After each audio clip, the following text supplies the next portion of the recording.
Hey guys, if you're watching me for the first time, my name is Folusha ABC, and in this video I will show you how to calculate your pips and lot sizes in the forex market. The simplest definition of pips is the fourth decimal place after the comma. The fourth decimal place after the comma is what is our pips. Now, looking at the chart on my screen now, just look at my chart. The simplest definition of pips is just what? It's just the fourth decimal place after the dot. After the dot, the fourth decimal place is our pips. Now, looking at my chart now, the fourth decimal place, looking at the chart I have here now, the fourth decimal place here is what? Our fourth decimal place here is after I count 1, 2, 3, 4. So our fourth decimal place here is what? Is 5.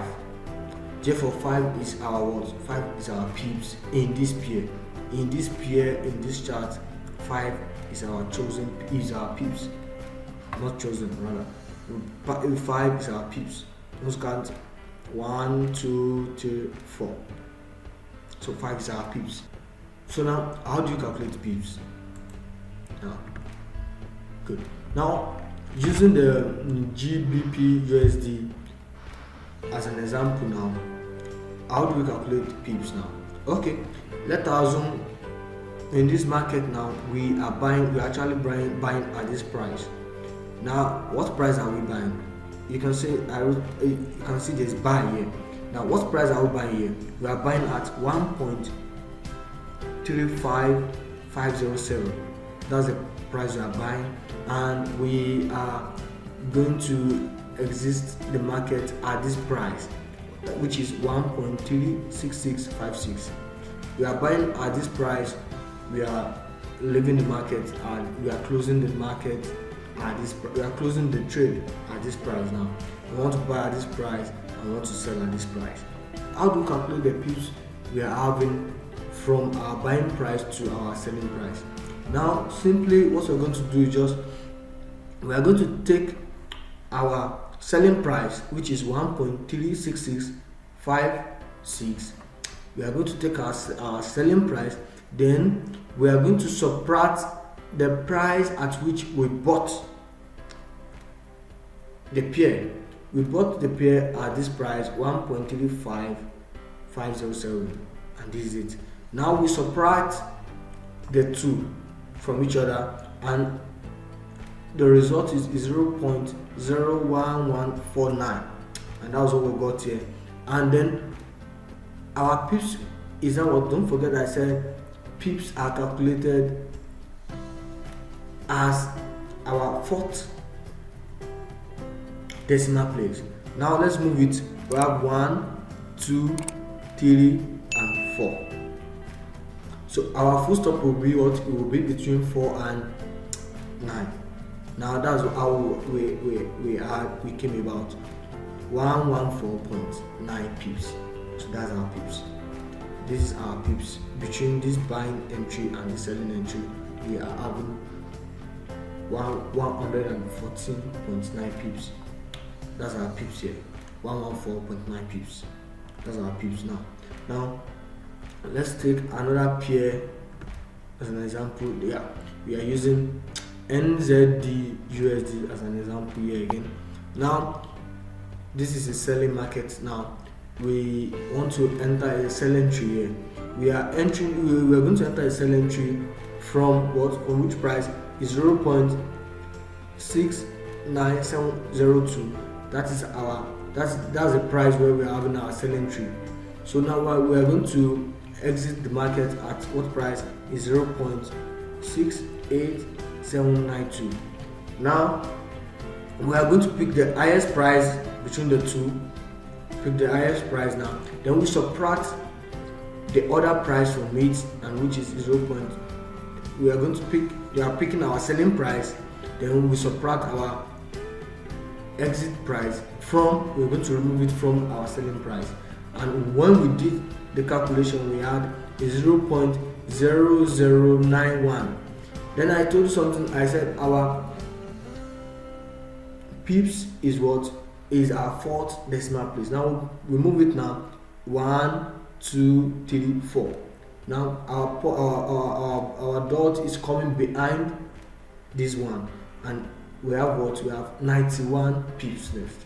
So we're having 91 pips. You know, this 00 doesn't count, so we're having 91 pips. That's our fourth decimal place. So now between our selling and our exit entry, we are having just 91 pips. Now there's one exception here. Now there's an exception, like in pairs like yen, in pairs like gold. You know, it will no longer be the fourth decimal place. You know, those pairs are different from other pairs, and it will no longer be the fourth decimal place but the second decimal place. Now I'm going to use USD JPY as an example. Now, you know, now you see that these prices are different from this price. Now here, now it will be the second decimal place. Now I'm going to use this as an example.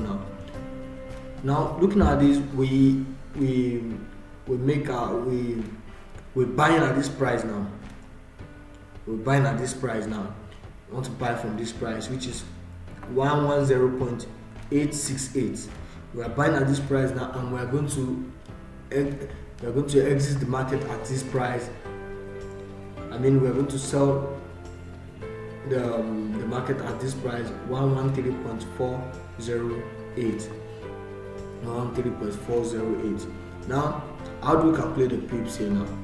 Now we pick our selling price, which is 113.408, minus our buying price, which is 110.868. Then once we subtract the two from each other, we are left with what? 2.54.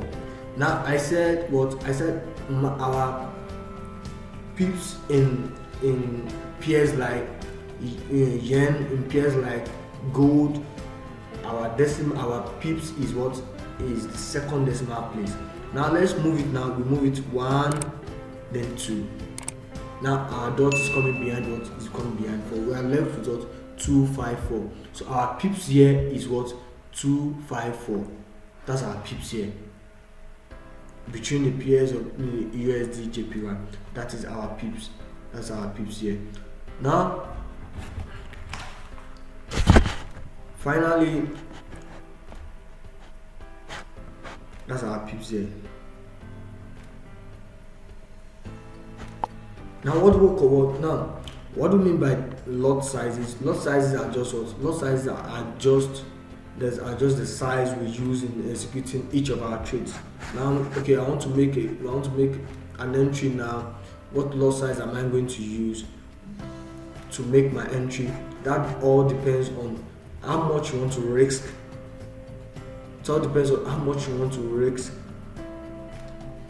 according to your what? According to your capital. That's just the lot size. Lot size are just the size we use in executing our trade. Both your profit and your loss, it all depends on the amount of lot size you are ready to use. So that will determine how much profit you are making, how much loss you are going to make. So your lot size is going to determine how much profit you are going to make, how much loss you are going to make in the pair. Now, so that's a lot size, and I have a chart here. The lot size, depending on the kind of unit you're having at least 100,000, 10,000, 1,000, on just 100. The lot sizes we're having now. So both your profit depends on now both profit and loss, they depend on what? They depend on the amount of lot size you use. The amount of lot size you use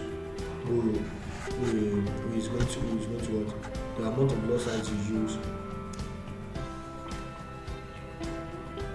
will determine the amount of profit or the amount of loss you are going to have in the market now, in the trade.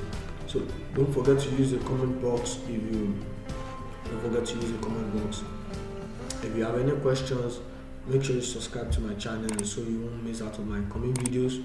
Make sure you click on the notification button.